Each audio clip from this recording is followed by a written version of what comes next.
Okay, well, as we only have an hour, I'm going to dive right in. I want to welcome everyone and welcome back to those who have been at these terrific sessions over the last weeks and to those who took part in the 2021 webinars. It is great to have you with us today. Debris management is the theme of the discussion. And before I introduce our guests, I'll introduce myself. I'm Pete Smith. I am your host, and I'm also the Executive and Creative Director of the Canadian Centre for Rural Creativity, and it remains an honor and a privilege to be here. Today, I am talking to you from the city of Toronto, and I want to acknowledge that I am on the traditional territory of many nations, including the Mississaugas of the Credit, the Anishinaabeg, the Chippewa, the Haudenosaunee, and the Wendat peoples, and further acknowledge that Toronto is now home to many diverse First Nations, Inuit, and Métis peoples. We invite you to share the lands that you live, work, and play on and are participating in from today in the chat section. We also want to thank the Recovery Cohort and others who are supporting the creation of these sessions. They include the BC Association of Emergency Managers and BC Hydro. And as with each of these sessions, a special shout out to the one, the only Deb Borzos, our #1 producer of this important web series. Thank you, Deb. Any resources or information or comments you have to share can be added to the chat section and throughout the day's session, and I'll keep an eye out for those, and we'll keep those in our thoughts for when we have a discussion afterwards. If you want to contact a presenter or find information shared from a particular session before then, please be in touch via the following link: communitydisasterrecovery@gmail.com.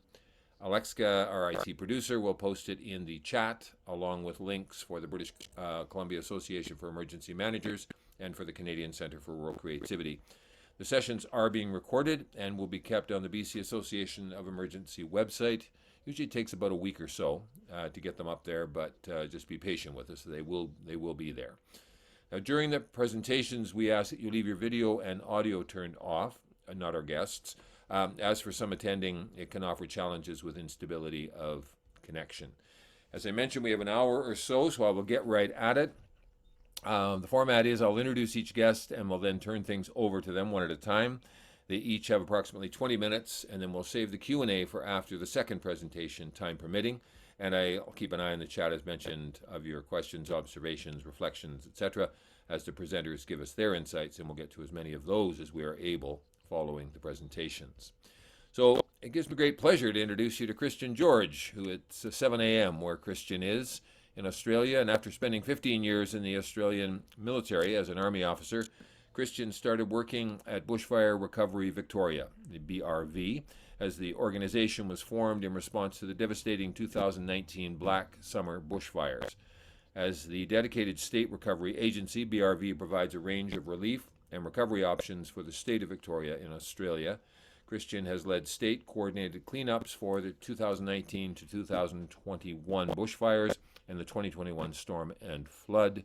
Christian, it's great to have you with us. Look forward to learning about what's happening with you and where you are. Over to you. Thanks very much, Pete. I'll just try and get my screen up.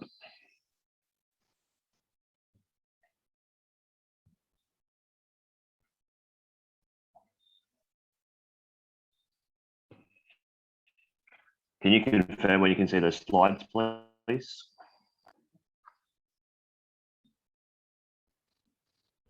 Yep, you're good.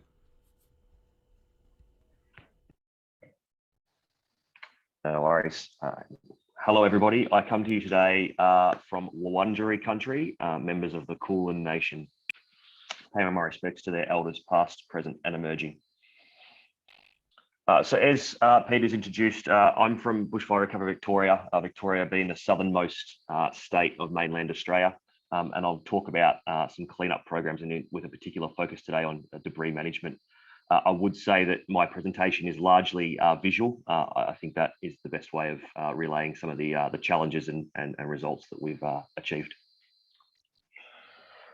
A very quick introduction to Bushfire Recovery Victoria. I'll let everyone read that for about 10 seconds and then I'll move through.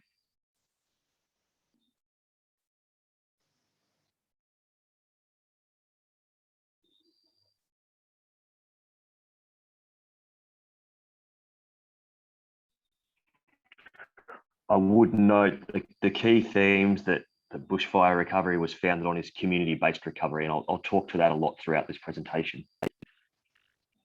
A couple of key definitions we'll talk through as we move along. So we talk about properties a lot. For us, we have properties and we have sites within properties, and often we have up to 20 sites within a single property. We use structures as a definition out of the Emergency Management Act, and a structure is basically a sum of 3 parts, which allows us to categorise how we do a cleanup and debris management. And we always focus on an all hazard assessment, which is a multidiscipline team consisting of several specialties. And local government areas are the way we break up the state in terms of jurisdiction.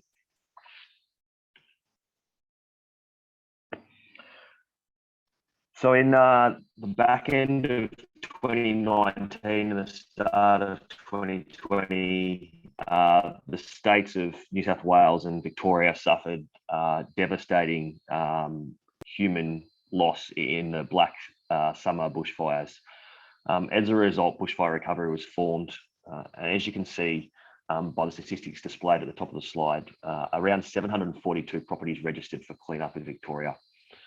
The result was a cleanup that removed 2,576 structures and over 70,000 tonnes of waste. Now, why this is singularly important is that a lot of that waste was classified as extremely hazardous due to the present. So that the debris management for this project was extremely complex, requiring all workers to basically be what we call Class A asbestos removalists. So you'll see in a picture later on, I had to wear a full protective suit when operating on sites. You can imagine the complexity that adds to a debris management logistical chain when you're looking at around the 750 odd properties that had to be cleaned up in a very short time frame. The other thing I've talked about is BRV is a very community-focused organisation.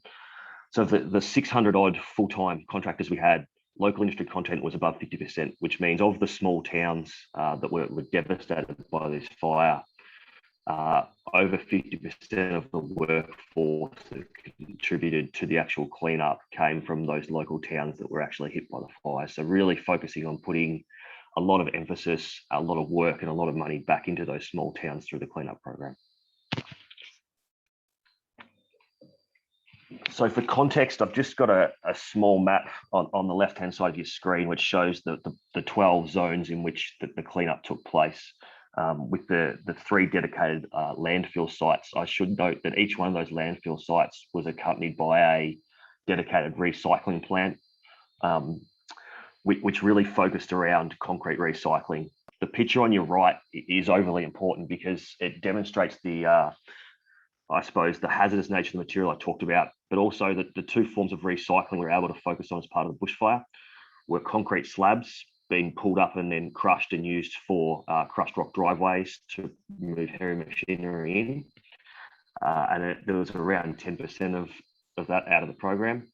And also the brickwork. So the one material we found, we were able to readily recycle and reuse as part of the rebuild were the bricks that weren't too heavily damaged as part of the fire.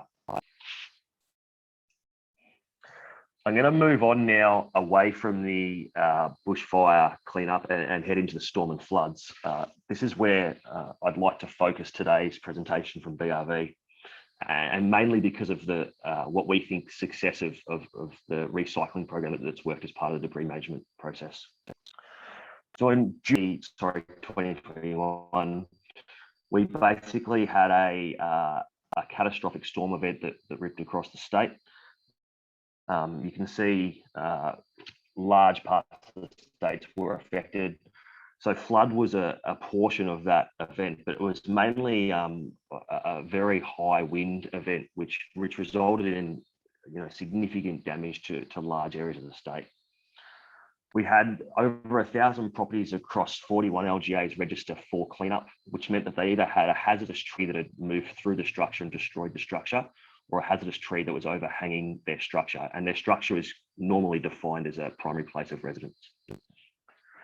It's an opt-in program, and I highlight that for deliberate reason. As I said, BRV is a community-focused recovery agency. What opt-in does, besides causing significant logistical challenges, it allows an individual who's experienced trauma through a natural disaster to determine the speed of their own recovery.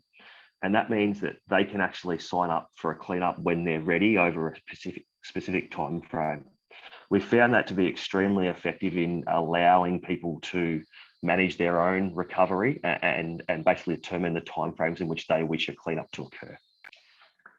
And there's a huge focus for this program in particular, which is what I'm about to delve into the recycling of green waste. And when you see some of the areas this storm went through and you see some of the timber, some of the natural trees that are in place, you'll see why that recycling focus has been so important. So 4 other key themes before I move into the actual recycling works. So this is basically our complex tree and structure removal program. You'll see on the left, you've got some mountain ash over a structure. Mountain ash is a native species here in Australia, particularly down to the south. Those trees you can see they're average between 73 to 100 meters tall. I apologize, I guess I should be talking in feet for this audience. But you can see that it's quite a tall and a dense canopy of these trees, which can cause significant issues in those high wind events. We're also conducting cultural assessments on every site. So traditional owners come onto every site to search for cultural artifacts and cultural significance. This is twofold. Firstly, protecting those artifacts and sites that have been identified, but also identifying new sites that can be lifted up into the register as part of the program. We have ecology assessments on every site, making sure that our local wildlife is not displaced without cause as part of the program. And again, that all hazard assessment's really key. We've seen with some of these trees that weigh up to 100 tons moving through a structure, they can create some pretty nasty fibers that come out of those structures. So making sure the workforce and community safety is at the forefront of this cleanup program has been a really important part of it. I apologize. Moving through to the next slide. I'm going to display a video now. It should go for roughly 5 minutes.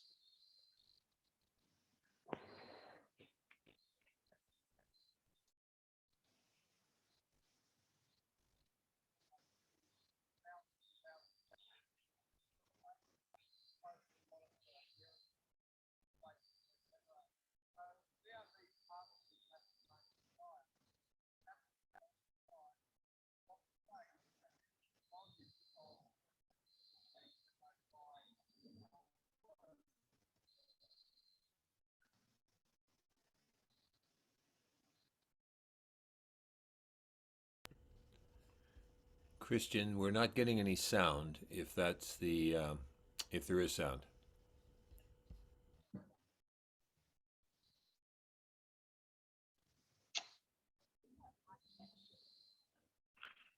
I apologize. I'll see if I can just fix that sound up again. A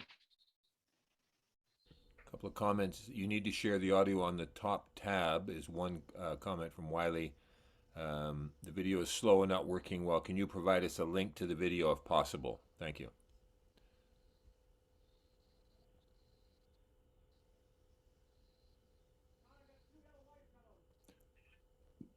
Yeah, Okay. I absolutely can. I apologize. I did do a rehearsal. I apologize, everyone, if that's not coming through. We use Teams here, not right.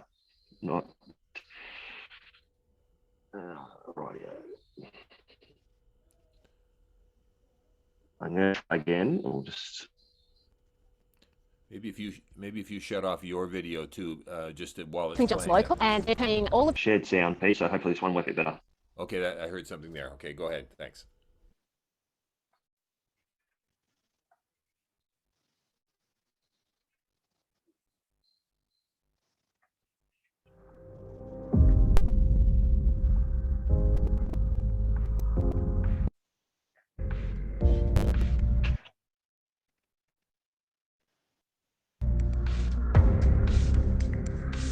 Green waste is in the thousands and thousands of cubic metres of waste. There's not space for that close to a lot of the areas where the waste is being generated. So BRV's partnered with Macedon Ranges Shire and we've established this Romsey site which has got the space to handle the volume of green waste that is being generated by our work. the timber that comes over our weighbridge is from storm damaged areas, logs and green waste, other LGAs, roadsides and storm ravaged properties, as well as flooded area in the Gippsland. It's just a hive of activity. It's keeping jobs local, and they're turning all of the timber and green waste into multiple usable products. It's all being used, nothing's going to waste, and then it's all being sent back into communities, which is just a fantastic initiative. Johns Lyng Group has partnered up with Bushfire Recovery Victoria as the principal contractor. We can't do all this. We've got hazardous material specialists who are also on the assessment teams. We've got people working through our subcontracting team to get this work done as quickly as possible, as safely as possible, and really as efficiently as possible to help impacted people get their lives back on track. We've got two sites, one at Yunar South and this one here at Romsey, and they're both processing green waste, and they're both really central to the success of the cleanup program. You can have one of these really massive trees that's come down, and then it's been picked up and cleaned up by our partners Johns Lyng Group and brought here and then processed, and then that same tree can be returned to that property for further recovery works, and it's pretty amazing that it can then be used in a really great way.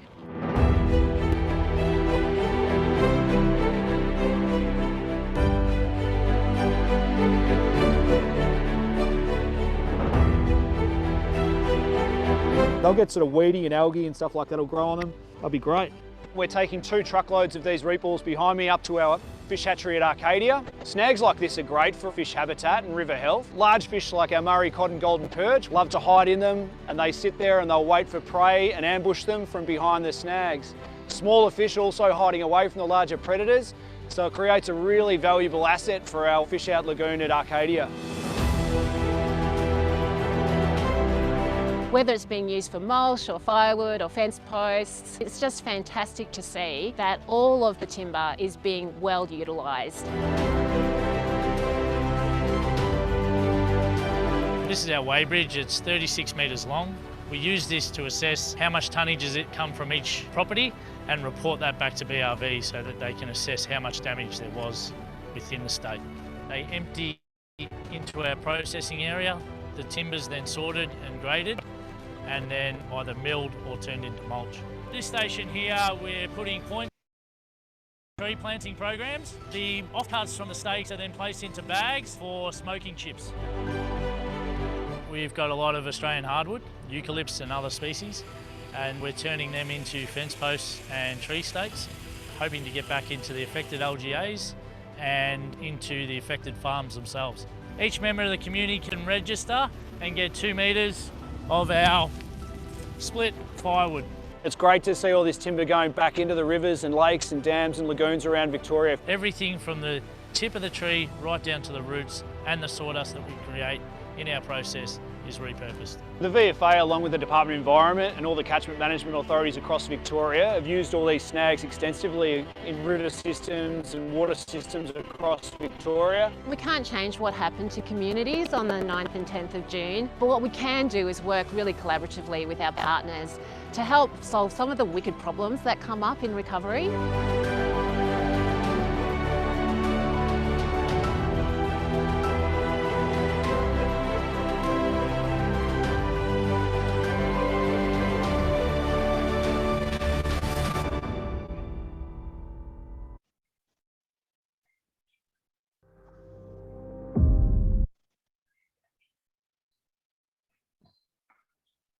Hey Pete, can you just confirm you've got me back on the slide? Yeah, no slides yet, Christian. That was great, that video.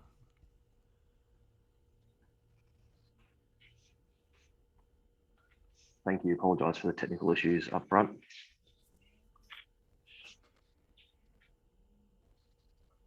All right, I should have a slide up that says 2021 storm and flood cleanup. Can someone confirm they can see that, please? There it is. Yeah, you've got it up. No worries. Thank you. So moving along now, I think what's key here is the green waste reuse theme, which you just saw through the video. So I'll move through reasonably quickly, noting we're on a compressed timeline. But as the video sort of demonstrated, everything we pull out of property we're reusing. I'm going to take you through each of the examples now very quickly. So the first one, which I'm really proud of, is Zoos Victoria. So Zoos Victoria is currently building an open plain elephant enclosure down in the southeast part of the state. We're supplying a huge number of products into this project, and that's things from huge tree barrels, which go into the elephant enclosure as part of the elephant fence, but also things like sawdust, which can be used to be mixed with manure and create a compost material that is used throughout the garden then as part of the zoo. So at the moment, and about 90% of our actual product being produced from Romsey site, which you just saw, is going into this enclosure for the future. So that's sort of an upfront one, which we're pretty happy with. You saw during the video fish habitat, again, really important. There's a big emphasis here in Victoria at the moment in regenerating a lot of that fish habitat. So root balls, or stumps as they're called, we're putting those across the state into dedicated fish or fishy habitats to allow that generation of fish wildlife to occur again. It's actually a really good use, and we're getting a lot of we're seeing a lot of tangible benefits already as part of this community project. Rural aid is basically where any trees that have come out of a farm as a result of a bushfire or the storm get repurposed back into fence posts. We then go and push those fence posts back into some of those farms that were affected. Again, it's all about helping community. Fence posts are quite expensive, so where we can replace damaged or destroyed fence lines, the state's sort of pushing that as a priority for those farmers that were affected by the event. Council support, as briefed earlier, this one's really important. Firewood's an easy one to do. We don't really sort of focus on it, but the fence posts are part of it. But most importantly, tree stakes. We're in planting season here at the moment, and by providing natural timber tree stakes back into the environment, it allows tree planting to occur across not only the national parks, but also private and state-run properties. So a large amount of our tree stake production has already moved out to around 30 LGAs across the state, supplying them with dedicated tree stakes so they can start the replanting process post these events. Again, really good project. And phase 4 of the program is what we call remediation. So when we put a 50-ton crane down a driveway to remove a tree off a damaged structure, it often does significant damage to that driveway. We often have to remove retaining walls out of that driveway to actually access it with the crane. So what we do is we take the trees that came off of that property, we turn them into sleepers, as you can see on the second photo, and then we reinsert them back into the property as a retaining wall. So the tree that came on or came down on a property and damaged that structure can then be reused on the same property as a milled product to actually make the property safer in the future. So we think that's a good end-to-end result when we can achieve it. So very quickly, because I know Heidi's waiting, the key observations. So I've done a couple of these now, and the key thing for me is weigh everything. So data is key for planning and learning in the future. By weighing everything, I can quantify where it came from, what it cost, the time frames, what I need in terms of workforce. All those things can be boiled down and basically associated to a particular weight that came out of a property. So the big lesson for us is we've installed weigh bridges at pretty much every focal point of our logistics chain, and it allows us to provide quantitative data back into all the other systems that chew through that data and need it for future planning, need it for future cost planning, all those type of things. The second key observation I have is that logistical infrastructure is the absolute #1 priority when setting up one of these programs. So the flexibility enables adaptation, which is key because obviously initial impact and secondary impact data that you may receive might not always be complete. So you need to be able to adapt your logistical chain to focus on areas that demonstrate a higher need than perhaps was initially conceived. Logistics is the single most important element of a program. If you don't get the logistics right, if you don't get the waste management right up front, the program will obviously stall and can be delayed. And when we talk about disaster recovery, speed is of the essence, because we know that getting communities back into their properties and back into their houses is key. And the last point there is focus on community. So my team is made up of people that are well trained on community-led recovery, and We run this as a theme throughout all of our programs. It's been reasonably successful, but most importantly, we're not re-traumatizing people when we conduct works on their property, because the focus on community is that their recovery is a priority, not the logistical need of our program. And that brings me to the end of the presentation. I can share some data and some videos later on, but obviously I was going to pause for questions, but we'll do that afterwards. Pete, I'll hand over to you and we'll go from there. Thanks so much, Christian. That was terrific. Lots of food for thought, lots of great information, great ideas. So please, folks, drop your questions, observations, and reflections in the chat, or we will have time at the end for a Q&A for both Heidi and Christian. But thanks so much for that. So now our second speaker is Heidi Swearenga, and she is Senior Conservator and Head of the Collections, Care Management and Access Department at the Museum of Anthropology at UBC. She is a member of the steering group of the British Columbia Heritage Emergency Response Network. BCHERN is the acronym, an organization that provides salvage training and resources to the galleries, museums, and archives sector in British Columbia. It's great to have you here, Heidi, and really looking forward to your comments today. Thanks. Over to you. Hey, thanks for that, Christian. That was an incredibly inspiring presentation, and I have so many questions, so I'm going to try to get through mine super quick so we have time. And sharing now. Hope you can see. Can you see?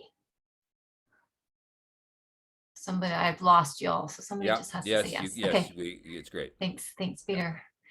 So I'm going to go take us from the very big down to the very small.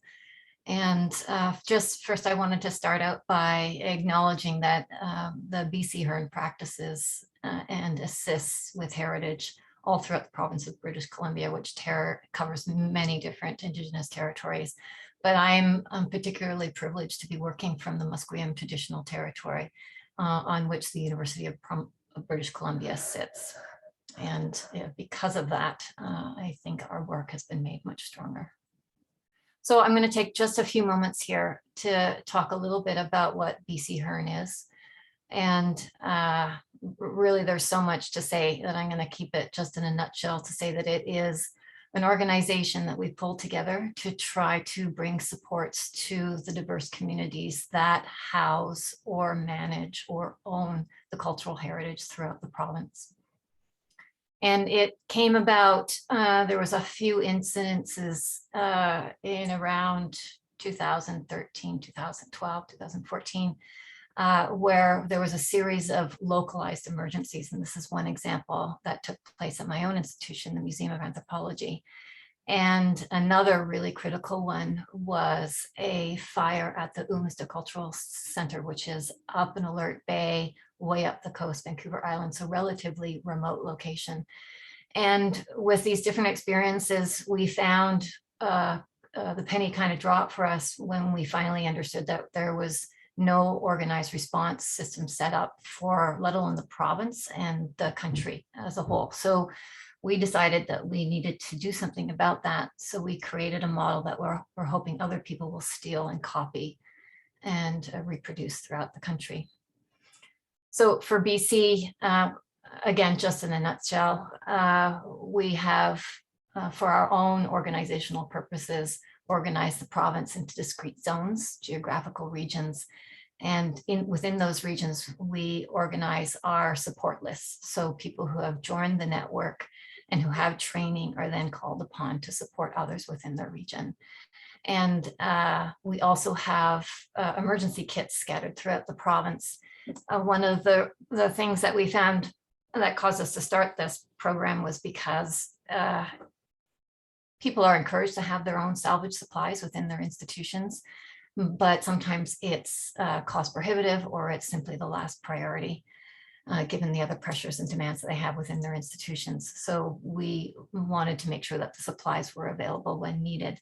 It took us, for the response to Umista, 3 days to organize ourselves, not just in terms of getting the permission from our institutions, but also gathering the supplies that were needed.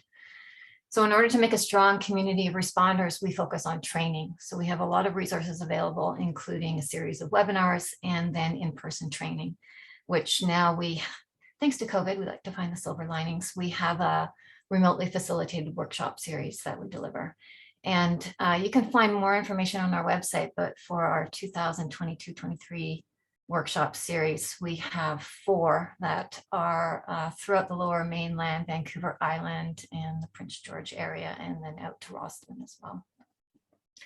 Lots more information on our website. This is just one page that shows an example of the types of resources that we have, and some things that were I think we find very useful are our shopping lists for people who want to build their own grab and go bags, ID tags to be used in a salvage situation, and then a series of information sheets that we are really proud of. Right now, we've only got 1 draft up on our website, but come later this spring, we'll be putting up at least 30 sheets once they go through our designer, which are our information instruction sheets on how to go about the salvage of museum, gallery, archive collections that are really created with the idea that those who are doing the salvage will have limited conservation experience.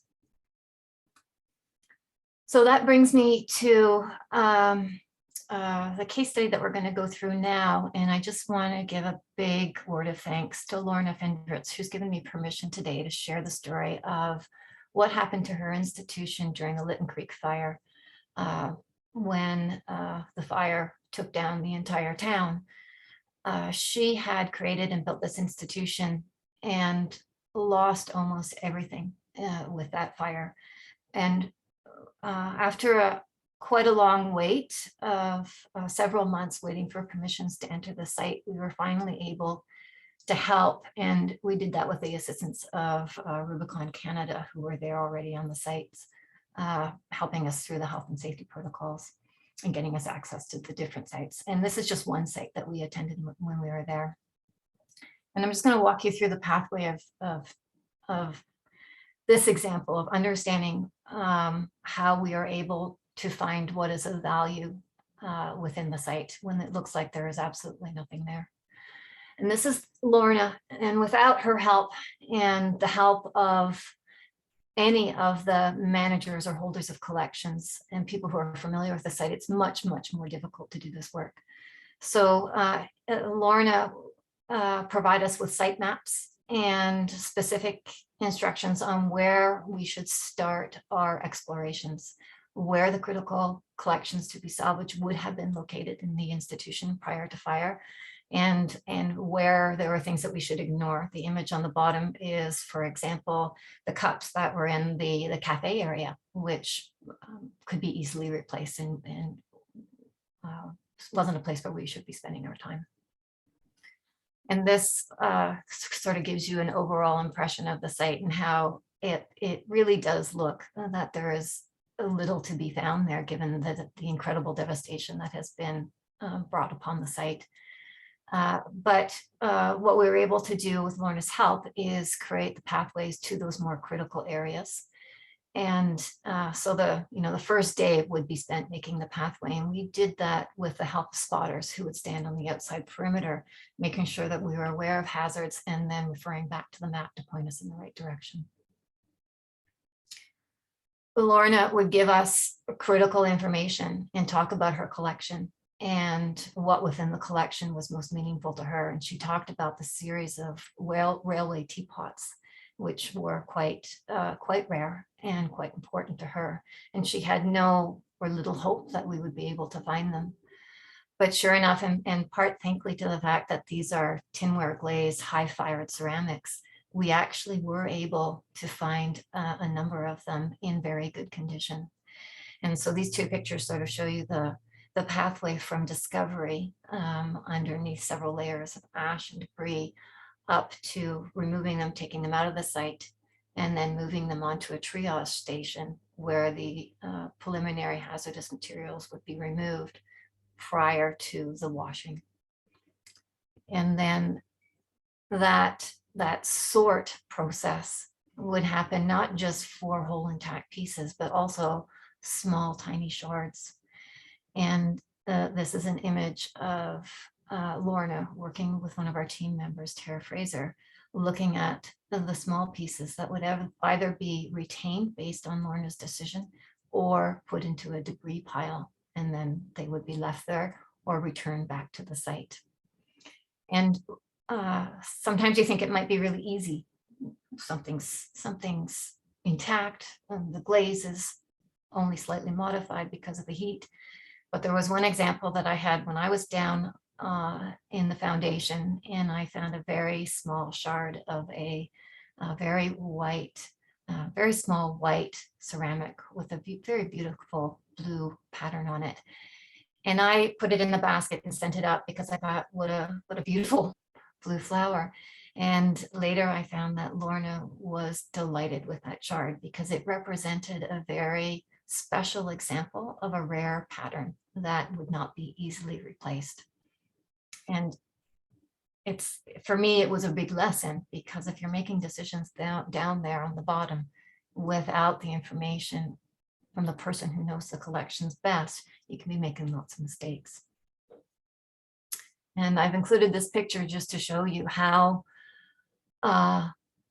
amazing it can be, the discoveries that can be found. This vessel was completely intact with perhaps just a small color change due to the, not the soot, but the elevated temperature and the impact on the glaze. So for us, one of the big things that we have to consider is the different contexts of these different sites. So you'll have potentially private homeowners where there's a large emotional attachment to the different materials that can be found. But for an institution that has an accession collection that is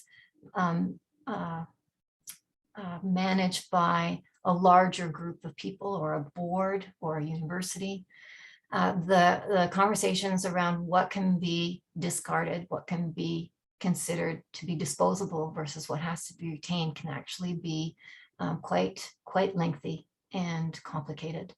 And part of that is tied to the fact that museum collections, anything that is disposed of, has to go through a complicated deaccessioning process.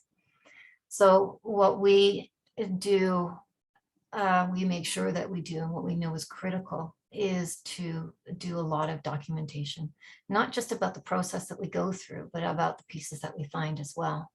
And this can be really helpful for that deaccessioning process. And not only that, but also to inform those who are going to be part of that process.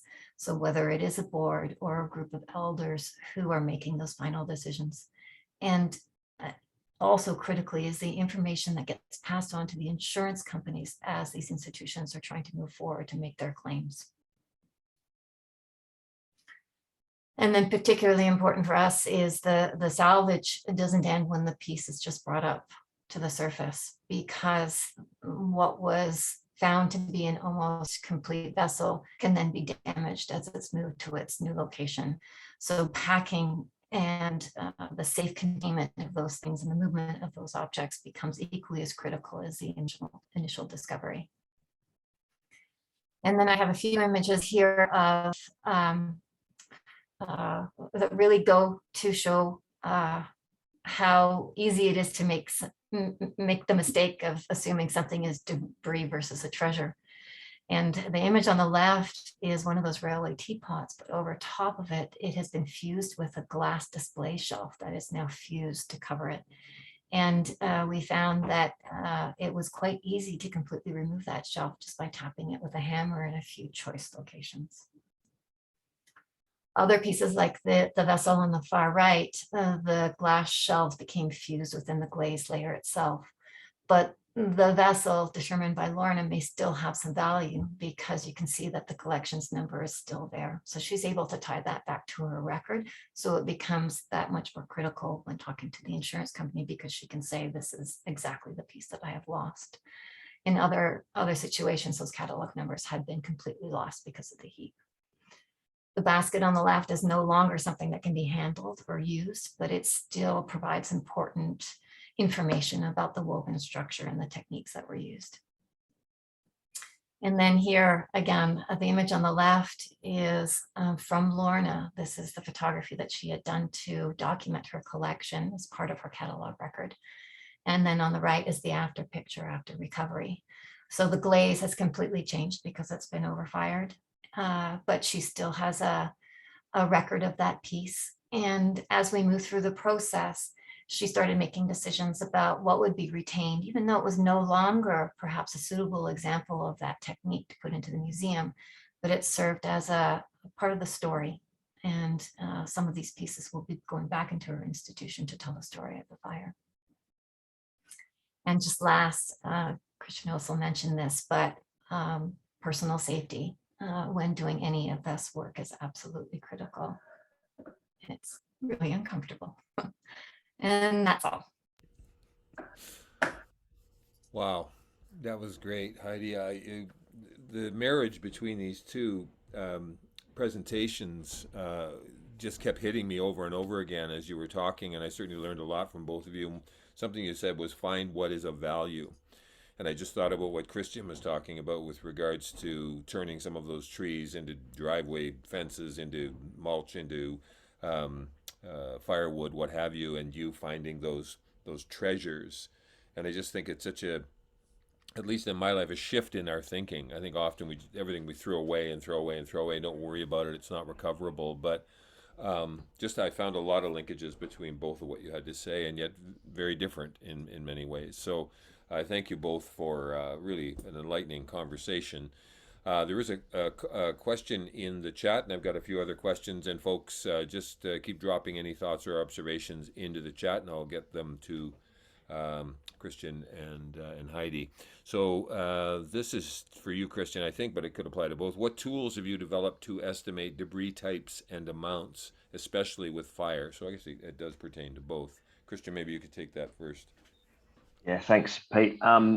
Look, it's pretty complex, and there's a range of, I suppose, off-the-shelf tools that can be utilised depending on the site. To be honest, we have found the best estimate is still lacking, and that's usually a combination of in-person and drone. So when you combine a drone over fly and then have assessment teams move through the property doing initial and secondary impact assessments, that gives us a good data set to plan on. But the best thing we have found is our all hazard assessment team, which consists of estimators, engineers, hygienists. They give us the absolute, I suppose, nut of what's critical, and they can give us an estimate of, we think there's this mass or volume of debris, we think there's these hazardous materials, we think the complex terrain will add this much time to a cleanup. So again, I go back to that all hazard assessment team concept that they're utilising as part of particularly the fire teams. That's been really effective for us here in not only Victoria, but across other states in Australia as well. Heidi, what's your response to that question? Yeah, I can echo what Christian has said. For us, it's about the assessment, and in fact, it goes further too, because we are grant driven. So in order to be able to respond, one of the big questions that comes up is, well, how much will this cost? And in order to come up with that value, we either have to have somebody on the ground there that's closer to the situation, or we have to travel there ourselves in order to provide that estimate. Great. Another question just came in from Cheryl Rogers to both of you. Are volunteers involved in your work, and if so, approximately percentage amount of assistance you're getting from volunteers? Heidi, why don't you start first?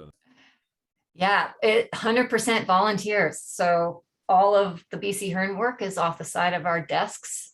We all have day jobs as well, and the whole network is based on volunteering. The model is, what did we say? After researching lots of models throughout the world, what is it? Membership by moral obligation. So if you feel morally obligated to volunteer for this, please join our network. There's no pay. Christian, that's great. Yeah, we have a limited ability to use volunteers due to the hazardous nature of the work, which obviously has insurance and indemnity issues. But what I will say is we do work hand in hand with what we call DRA, which is Disaster Relief Australia, which I think the equivalent in America and Canada is Team Rubicon, which some of you may know, which is, I think, ex-veteran of veterans working in a volunteer capacity for disaster relief. So we do work with them in the outer extremities of some of the sites to sort of gain access and tidy things up, but limited. Great, thanks. A couple more comments, questions in the chat over here. Samira asks, I am currently a student in disaster and emergency management and was always interested in what happens to the debris after disaster, as well as how do we manage the added waste that is produced in disaster situations. But I have yet to come across these discussions and work except for the great talk today. So for someone interested in this area of work, where do you suggest we look into? Either of you can grab that. Heidi, you want to go first? Man, we were just figuring it out as we went along, I hate to say, because there was no model out there. And I think with each experience to us, because we are dealing, our mandate is to respond to cultural institutions and those, whatever you want to call them, whatever the case may be, the objects, the belongings, the treasures, the ultimate decisions about what happens to those pieces is made by those who are responsible for their care. And we're there to provide support for that process. Awesome. Christian. Yeah, I think you may be aware there was a tsunami that ripped through Tonga recently in the South Pacific, and that's been a mainly international military response to that. And what they've basically done is dug a huge trench at the backside of the island, and they're pushing all the waste into there. There's no focus on recycling because speed is, I suppose, the most critical element for that. We have experienced that in past bushfires, particularly through the 90s. But the key learning is there's so much material that can be reutilized, not just timber products, but brick products and white goods. There's some elements there that are incredibly important to be recycled as well. The washing machine, for example, might be damaged, but the motor inside it might still be able to be utilized. So we've placed a high emphasis on actually understanding the value of recycling as opposed to just doing it. And when you can demonstrate to community and to government that there's a value, there's an intrinsic value to recycling, it's a lot easier to get, I suppose, things up and running. And I suppose the learnings for us, they come from evaluation. So every time we do a cleanup, we'll have an independent party come in and evaluate those cleanups, and that's where we get those learnings from. I haven't seen anything taught in any of the classes or any of the courses I or any of my staff have done around debris management. It's a pretty niche sort of area, but there's some really good stuff on LinkedIn that I'm sure Deb would be able to direct people to, across the planet, that sort of show some pretty innovative solutions to this problem. It's awesome. Sharing and caring. Like, we have to share this information. It's crazy that we're not. Just on that note, would you be able to pop in either a contact info or a website or whatever, and for BC Hearn as well? Just if you guys don't mind just tapping that in there, I think that would be useful intel for the folks here. And while you're doing that, I'm just going to carry on. So this is for you, Christian. Can you talk about how the state of Victoria came to the decision to make the investment in the recovery activities you shared with us? Did the government have to be lobbied, and or were individuals, organizations, and communities advocating for this? Yeah, I suppose the best way to answer that is the bushfires were so catastrophic that the response sort of mandated a holistic approach to how we do it. And then the storms have sort of been birthed from that, I suppose. So a precedence was set.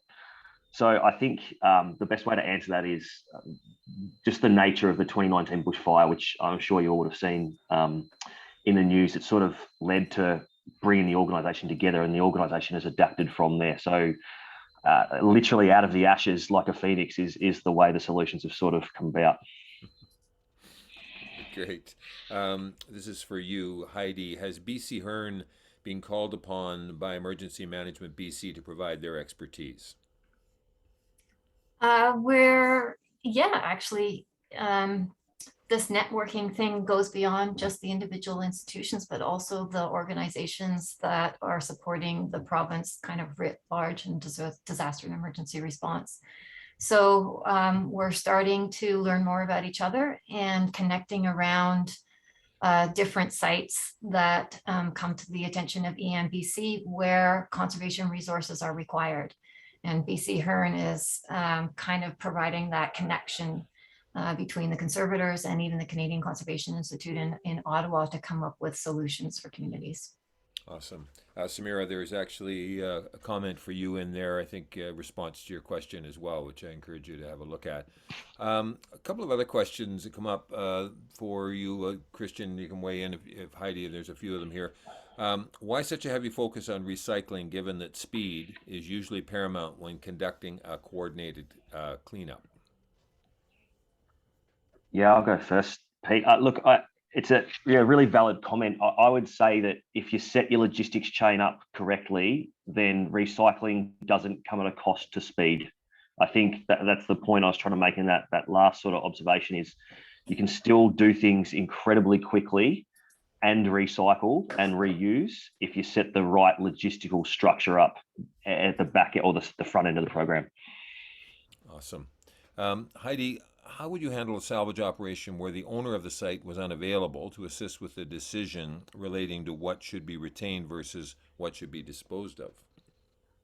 That it becomes a much more difficult operation. And in fact, it's the more likely of the scenarios because, as I said, an individual, one single owner is rather a rarity. It worked really well for us at the Chinese History Museum because there was one person there who had the ability and the power to make all the decisions. But usually it's covered by a process. So you might have a collections manager there, but they can't actually make the decisions on the ground as to what can be disposed of. So that then means there's a lot more to be salvaged, or there's a lot more to document so that the decisions could be made at a later time. Right. You said something, making decisions without information, mistakes get made. Yes. I think that's just true of life, but I think it's obviously true of you. And I think too often we operate without the amount of information. And even in response to Samira, where can I learn about this stuff? It's actually being made now. You're on the ground. It's evolving. It's changing as our world changes, as climate impacts on everything within our lives. So it is tricky, but we do have the technology now to be able to share. So I encourage folks to contact Christian and BC Hearn as well and volunteer if you've got some time on your hands. It would be great, I'm sure, to have you there. Samira, again, you're getting lots of love here in the chat, so just have a look at some of the opportunities that are there. For Christian, why does the state of Victoria use an opt-in registration process? Yeah, thanks, Pete. Look, again, I want to emphasize this point. When you're logistically focused like my team are, it's really easy to put the economy of the project up front, but you've got to remember that you're dealing with people, and that's got to be the number one priority. So an opt-in program allows them to, as I said earlier, sort of dictate the pace of their own recovery. So I understand that creates tension around your economy of scale and things like that, but it's just really important to emphasize that if you put the people first, you generally get a much better result across a program. Excellent. Heidi, are there any ethical issues relating to the disposal of museum collections that are classified as non-salvageable? Several. And I think there's a whole bunch of different answers to that. The one thing that I talked about already is deaccessioning. For anybody who works in museums, galleries, archives, you know how difficult of a process that could be. It's mired up in federal legislation, provincial legislation, but also the actual owner, if it is larger than your institution itself, like if it's a university, for example. But there's also privacy issues, I would think, relating to this disposal of different belongings that may have been not recovered, but brought out of a site, cleaned, and then the decision is made not to pack it up and retain it. So how are they left on the site? Some, in our experience, one kind of a fully closure kind of a feeling is when those pieces are returned back to the site. And then they are brought out when the whole space is goes through that next layer of recovery and salvage when the site is cleared. So emotional, I imagine. Christian, last question to you here. How do you prepare such a comprehensive recycling process for green waste. Yeah, I love that. You find good people who know what they're talking about and they're passionate, and you employ them. So rather than sort of, I went and found people who sounded passionate about something and said, "This site's yours. Go ahead and show us what you can do." And then they talk to the person on the other site, and they start to commingle ideas, and it just sort of spontaneously happens. So I think it's all about finding passionate people who want to help, and then letting them loose with a few sort of guidelines, and yeah, it makes everyone look good and creates great results for community. That's awesome. Thanks. Heidi, this is from Sheila Campbell. Has BC Hearn worked with First Nations? Yeah, like the province is full of different kinds of communities, and Indigenous communities are very much within our catchment. we sit upon their traditional territory, so it's absolutely critical, and we've had a lot of help, not just because of the connections that we have throughout our own institutions to really understand what's important, but also the creation and delivery of our workshops and the content that we provide, making sure that the information that is needed by Indigenous communities is there. Feedback that remote workshops are quite useful, actually, because of the costs can be prohibitive to bring people together in different locations, and our province is quite vast. And you mentioned workshops that they're available. Yes. Okay. Great. Yeah. So right now we've got grants to cover workshop costs because we want them to be accessible for all. So our workshops are free except for a nominal catering charge. So we try to keep them around $40 per participant. When our funding dries up, then we'll have to figure out a different model. But we don't want it to be a barrier. We don't want the cost to be a barrier for training. Mm-hmm.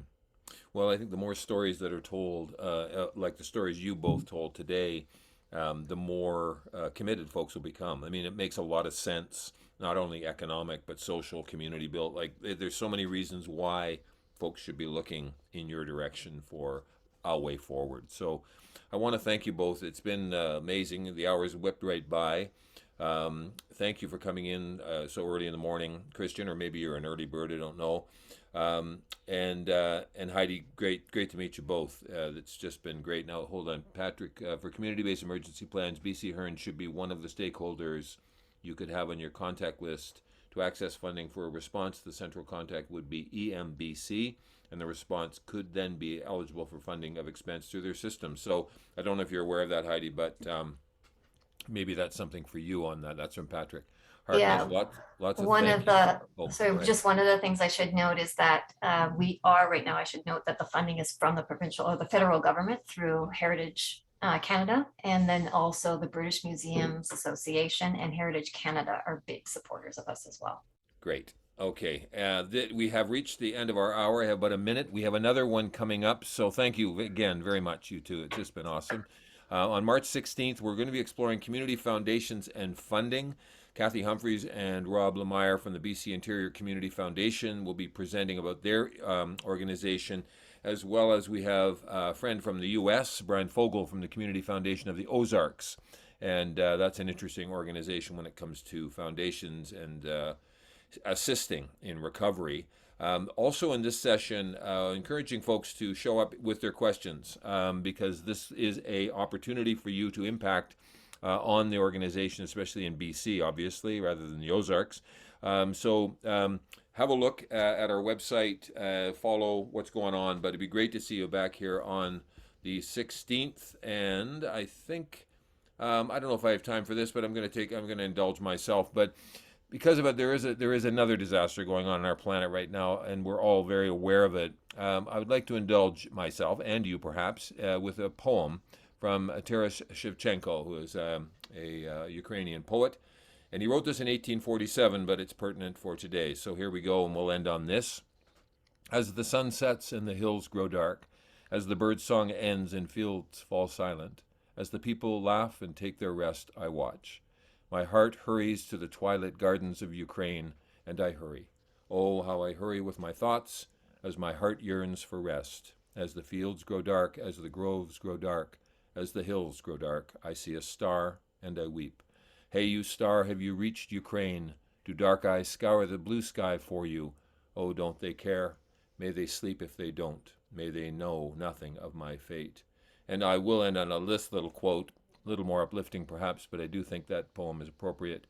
Anyone who thinks they are too small to make a difference has never tried to fall asleep with a mosquito. So I'm going to sign off with that and wish you all very well. Stay safe. Keep Ukraine in your thoughts. And we'll see you next time on the 16th. Thanks, everybody.